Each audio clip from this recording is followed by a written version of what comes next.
Nida Tounes, le premier parti politique de Tunisie, est aujourd'hui en pleine crise, miné par une lutte de clans et une guerre de succession.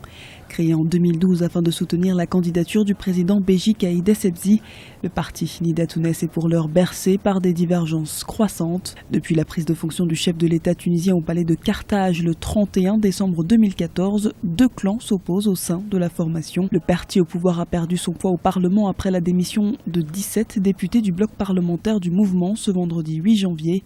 Les députés démissionnaires devraient former un nouveau bloc parlementaire, modifiant ainsi l'échiquier politique tunisien.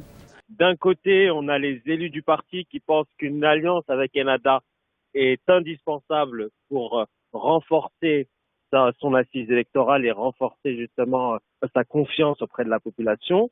Et de l'autre, vous avez ceux qui défendent une autre ligne politique, qui pensent que la coalition avec le parti islamiste Ennahda est indispensable et parmi eux font partie le fils du président, Caïd Essebsi, Hafez Essebsi. Vous avez l'ancien secrétaire général du parti, Mohsen Mahzouk, qui était justement contre cette coalition-là, contre cette alliance avec Ennahda et qui a décidé de démissionner.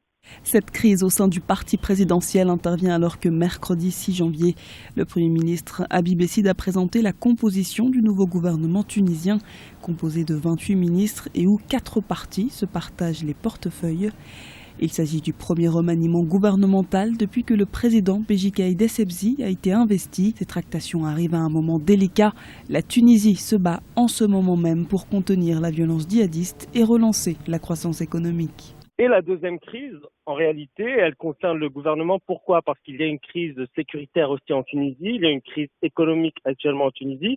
Et donc, le gouvernement qui n'arrive pas à apporter les réponses nécessaires à ces domaines-là, a dû procéder justement à un remaniement. C'était inévitable. La Tunisie a été secouée par plusieurs attentats et notamment le ministère de l'Intérieur a été remanié.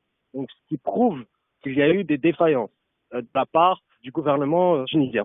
Pendant que Nida Tounes continue de se déchirer, les urgences sont légion avec un taux de chômage national de 15,3%, une inflation à 4,9% sur les 11 premiers mois de 2015 et une économie fragilisée par le terrorisme.